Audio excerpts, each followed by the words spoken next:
I'm your host, Sara Troy, and my guest is Irina Lotvin. Welcome to the show, Irina.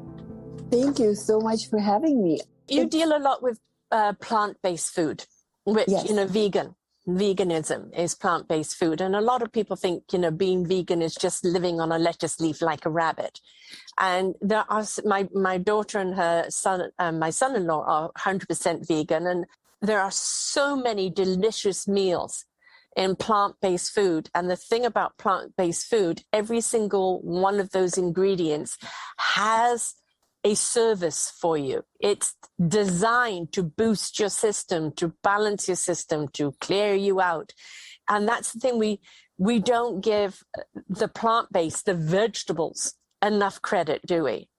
No, we don't. And number one concern usually people do ask me is, where do I get protein? Mm-hmm. So, just to clear the air about the protein comes from plants. Yes. When we look at big animals like elephants or gorillas, like giraffes, they don't eat meat. No, exactly. Yes. And they're healthy. Yes, right? And they're very strong too. Yes. And so there is something to think about. And, in my classes, like I do 5-day training, because the ones that do commit to themselves are having such revelations about feeling good, like even in 5-6 days. It's amazing how body can just turn around so quickly. But talking about plant, and I want to say, kudos to you that you are mostly doing plant-based. But kudos to you because, I don't expect anybody to be 100% all the time. It's right. impossible on anything that you choose in life to be 100%. If you're doing 80-20 right now, it's great. Ideally you want to do like 90-10. Yeah. But at home, I can. At home, I can do that. Yes. It's when I go out or go to other people, then it's different and I'm more flexible. But at home, I'm a 6 veg a night person. It's wonderful because, really the bottom line, even if you don't have something correctly that you're eating, like I always say to my clients, really great tips. If you eat something that, is not making you feel good, because really it's about making you feel good. We change our bodies so much since we were 20 to our 40s, with the hormonal changes for women especially. Our digestion becomes, organs wear off. Eventually we're all going to wear off.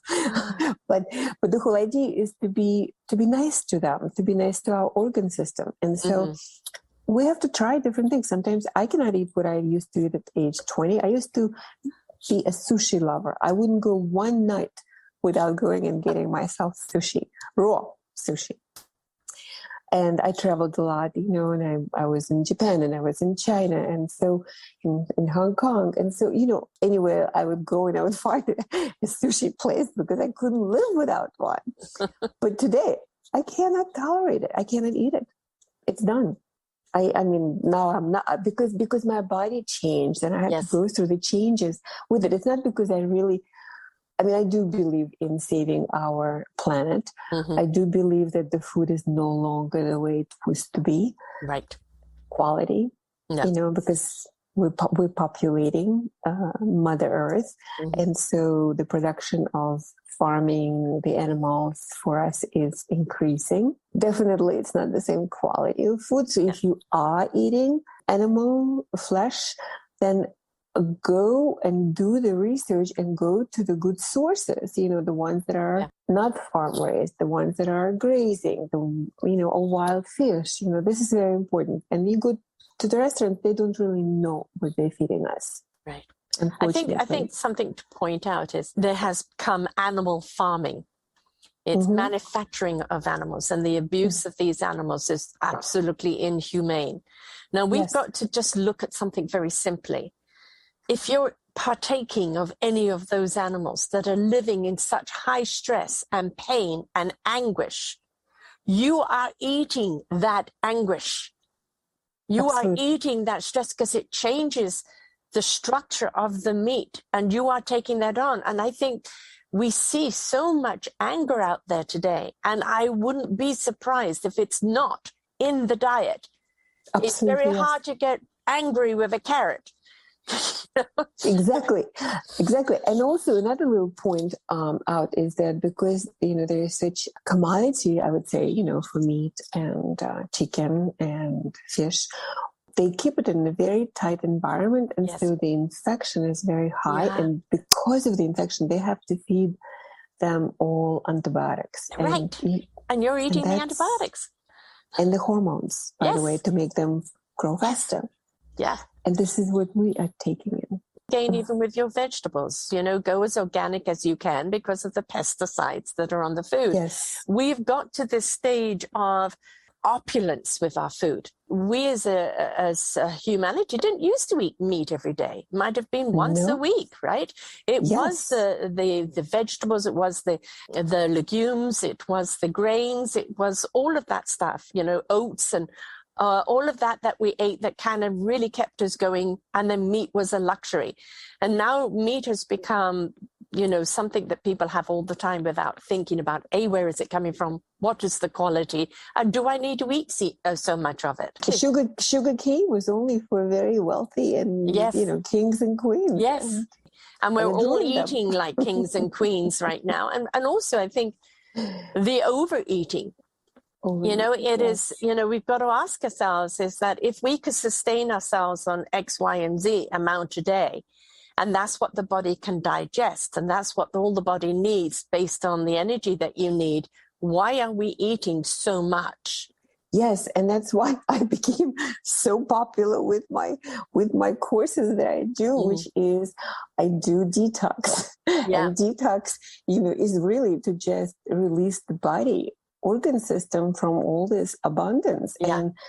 And it's miraculous what happens in the body, how it heals and how people start losing weight. Mm-hmm. But it's hard because we are in a society. So it is important to have some sort of support structure, and having people that are mind-like people around you that can either lead you or be with you or partner with you. We know what to do. There's so much information out there. But actually doing it, you need some sort of tribe that you belong to. I don't know, some sort of somebody, that you like. Encouragement, yes. We don't, a lot of vegan people make the mistake of immediately trying to make somebody feel guilty for eating meat. Instead of introducing them to actually how delicious vegan food can be and how you can consciously still get your meat texture. You still get your hamburger or your hot dog or even, the chicken flavors. You can get all of that without actually having to have that.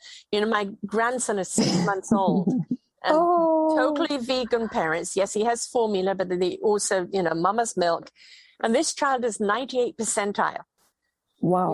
And so, I have to put some of that down to diet because they eat very, very healthily. It's funny you mentioned it. My daughter is 32 this year, and I breastfed her with, I think she was like a year and a half up until, and then I was giving her at that time, I was giving her soy. I wasn't giving her any milk. Mm-hmm. And the reason why I wasn't giving her any milk, I did a lot of research and I felt, that at that time I already knew, like instinctively I knew that, the cow milk is for the baby calves. Yes, it is. And, which they're not getting. They take the calf away immediately after it's born. It doesn't get to settle on its mother at all. And if it's a male, they'll dispose of it. Yeah, that's a shame. It's disgusting. It's disgusting. I agree. But what's interesting about this milk that I've learned later in life, the chemical, because I also took, I don't know if you know Dr. Neal Barnard. Mm-hmm. He's one of the doctors one of the forefront doctors. I think one of the doctors that I studied under was Dr. Campbell, who did the China study book, went to China to do analysis, how Chinese, people that were in the rice fields and having rice and lentils and tofu were not having any health issues. Right. But as soon as they would go to the cities where there were McDonald's and burger houses, they would immediately become a stereotype, what is called American diet, standard American diet, SAD diet. And so he done a lot of studies and research, and was one of the first forefront people who came with that science up to the public and published in medical journals. And then later, there are a couple of more doctors that came up front, and Dr. Neal Barnard is another one of those doctors. So what Dr. Neal Barnard does, he teaches medical students. And he also, because, in our society, if you go to medical school, the medical doctors get trained like 8 years or so, in their studies with internships, but they only get 5 hours of nutrition. That's all. I know. It's a fact. It's a scary fact. It's a very scary fact. Very scary fact. When so much can be prevented through good nutrition. Yes. And we just don't. Again, it's like they're taught to look at the symptom and not to look at the root of the problem. Absolutely. And the bandage, of course, is pharmaceutical. Yes. But it's the way that our society, medical society, is trained, because who's in charge? Pharmaceutical companies. Yes. Yeah. So it's a no win-win situation. So there are very few doctors out there, and Dr. Neal Barnard is one of them. Then Dr. Campbell is another one. Dr. Esselstyn is another one. Dr. Ornish is one of the first doctors also that studied this reverse heart disease, and actually got himself approved by insurance companies to lead retreats and teach clients or patients how to reverse their heart disease with plant-based, and having a little bit of animal, but mostly growing. Dr. Hyman is another one. You could count how many doctors are on your fingers that are turning, against the medical establishment and turning to food as medicine. Just like we know very well who said it. The very famous Hippocrates said, using food as medicine. Medicine is your food. It's your fuel and your food. Yes. Right? And if the wrong food inside of you it's going to be like you've put totally the wrong gasoline in the car. It's amazing. People come to my workshops that I do, and symptoms like rheumatoid arthritis, symptoms like fibromyalgia. And this is all just names, okay? This is all just names that, doctors invented, the diagnosis.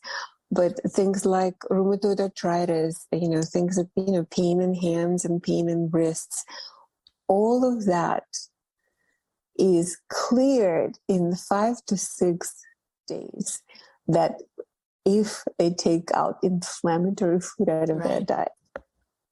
But do people go forward and stick to it? Yeah. No. Unless they have some sort of a hand-holding atmosphere where it's a slow process of retraining your brain to new habits. We have become very opulent and very ungrateful. And I think all children should be taught, where does their food come from? Because they all think it's the supermarket. Yes, right? And plastic, fantastic, yes. And cardboards. And and that's one lesson that, if we can give away is, when you go to the stores, don't go in the middle of the stores. Shop around the peripheral. You're right. And get the fresh produce and all the other goods. And support your local farmers and farmer markets. Know where your food is coming from. Right. And enjoy. Going to the farmer market is so much fun. Or going to the farm and picking, like old times, picking vegetables and picking fruit. It's so much, you feel so good doing Growing your own.